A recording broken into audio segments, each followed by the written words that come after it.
Your monitor redraws the image on your screen dozens of times every second. That one number has started more internet fights than pineapple on pizza. Some people swear 360 Hz changed their life. Others say anything past 60 is a marketing scam. Both sides are wrong, and the truth is way more interesting. Here's every refresh rate you'll actually run into, what it feels like, and whether it's worth your money. 60 Hz. This is the baseline everything else gets measured against. 60 Hz means your monitor redraws the image 60 times per second. Think of it like a flipbook. 60 pages flipping every second looks smooth enough that your brain fills in the gaps. For decades, this was just a monitor. Every office display, every school laptop, every TV in your parents' living room. Nobody questioned it because nobody had anything to compare it to. The spec that matters here is pixel response time, which usually sits around 5 milliseconds or higher on budget 60 Hz panels. For web browsing, Netflix and spreadsheets, that's totally fine. The cracks show up in fast-paced games. Tracking an enemy in a shooter at 60 Hz feels like looking through smudged glass. There's a noticeable blur your brain can't ignore. But here's the myth that needs to die. 60 Hz is not unplayable. Millions of people game on it every day and genuinely enjoy it. It only feels bad after your eyes get spoiled by something faster. 75 Hz. This is the refresh rate nobody talks about, but millions of people actually use. You'll find it on budget monitors and older office displays. It's only 15 frames more than 60 Hz, which sounds like nothing, but that's actually a 25% jump, and most people notice it immediately. Cursor movement gets smoother, scrolling feels less choppy. It's like going from instant coffee to a basic drip brew. Nothing fancy, but noticeably better. The panels here are usually VA or IPS, with response times around 4 to 5 milliseconds. You can grab a 75 Hz monitor for under $100 easily. For students or anyone on a tight budget, this tier punches above its weight. The mistake people make is skipping straight to 144 Hz when their GPU can barely push 80 frames. Your graphics card and your monitor need to be on the same page. There's no point paying for frames you'll never actually see on screen.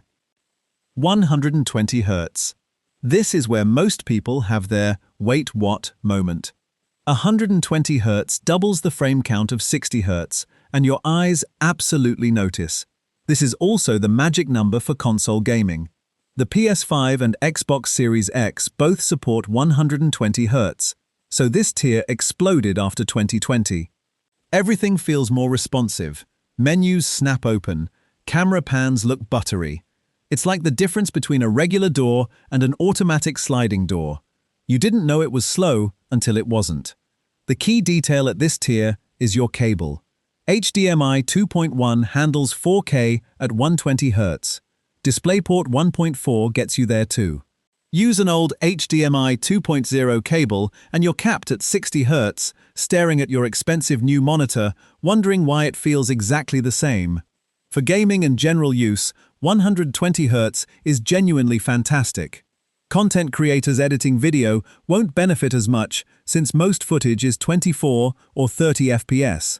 The common mistake is thinking 120 Hz and 120 FPS are the same thing. Your monitor can refresh at 120 Hz all day long, but if your game only runs at 80 FPS, you're not getting the full picture. 144 Hz. This is the one. The golden number. The refresh rate that every PC gaming guide, every Reddit thread, and every tech YouTuber has been recommending for a decade. And honestly, they're right. 144 Hz panels hit the mainstream around 2017, when prices dropped enough to grab a 1080p model for under $200.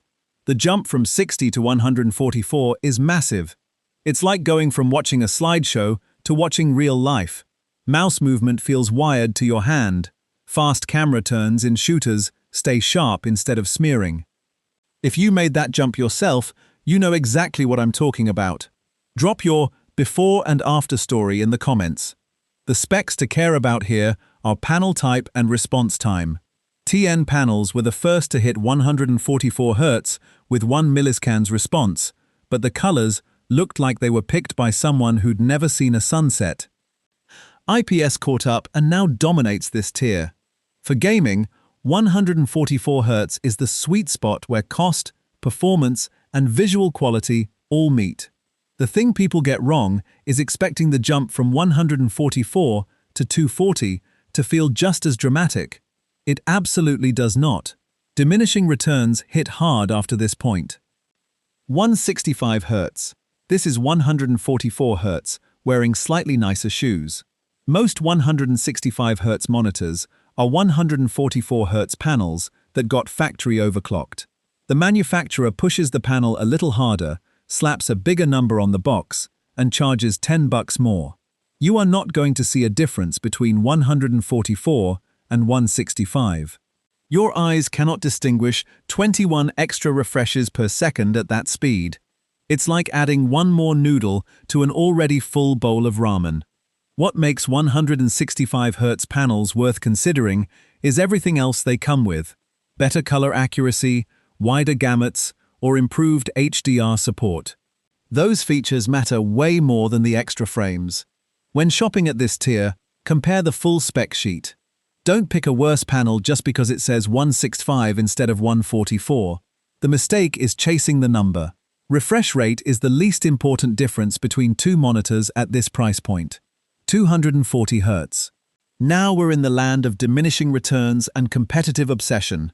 240 Hz was built for one type of player: the person who needs every possible edge in CS2, Valorant, or Overwatch 2.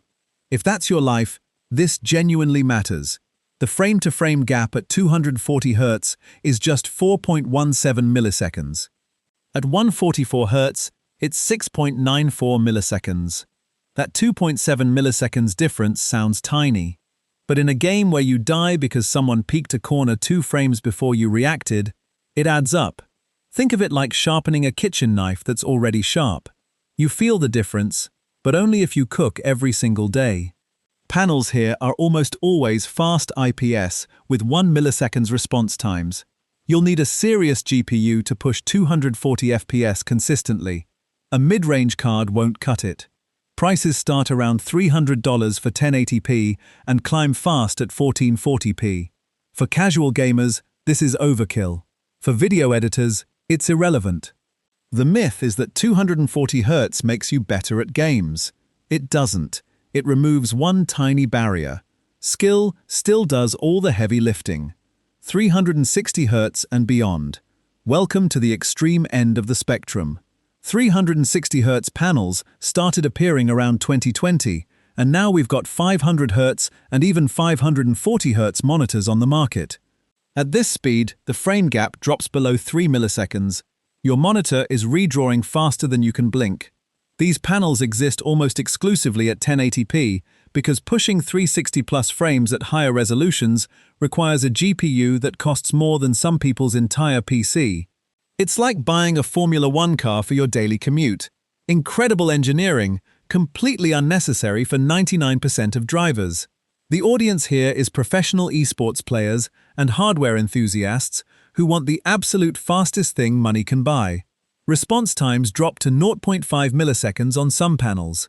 Prices range from $400 to over $700 for what's usually a 24.5-inch 1080p screen. For everyone else, you admire this tech from a safe distance. The mistake is, thinking higher always equals better. Past 240 Hz, you're paying exponentially more for gains only a trained eye in the right game can detect. Adaptive Sync. This is the feature that makes all those refresh rates actually work the way you want them to. Adaptive Sync. AMD FreeSync or NVIDIA G-Sync matches your monitor's refresh rate to your GPU's frame output in real time. Without it, your GPU might push 97 frames one second and 114 the next, while your monitor stubbornly refreshes at a fixed rate. That mismatch causes screen tearing. Ugly horizontal lines slicing your image in half like a bad magic trick. V-Sync was the old fix, but it added input lag and capped your frame rate. Adaptive Sync solves the problem without the trade-off. FreeSync is AMD's version and it's royalty-free, so most monitors support it. G-Sync originally required a proprietary module, making those panels pricier. These days, NVIDIA also supports G-Sync compatible monitors, which are basically FreeSync displays that NVIDIA has tested. When buying, make sure your monitor supports adaptive sync for your GPU brand. It matters more than chasing an extra 20 Hz. The biggest misconception is that FreeSync and G-Sync are fundamentally different technologies. They accomplish the same goal. The real difference is branding and certification cost. So we went from 60 Hz flipbooks all the way up to 540 Hz panels, redrawing faster than you can think. The sweet spot for most people still lands somewhere between 120 and 165 Hz. The Formula One stuff is cool, but it's probably not for you. And adaptive sync quietly ties the whole experience together behind the scenes. Refresh rates got wild, but picking the right one is simpler than the internet makes it sound. What refresh rate are you running right now? Drop it in the comments.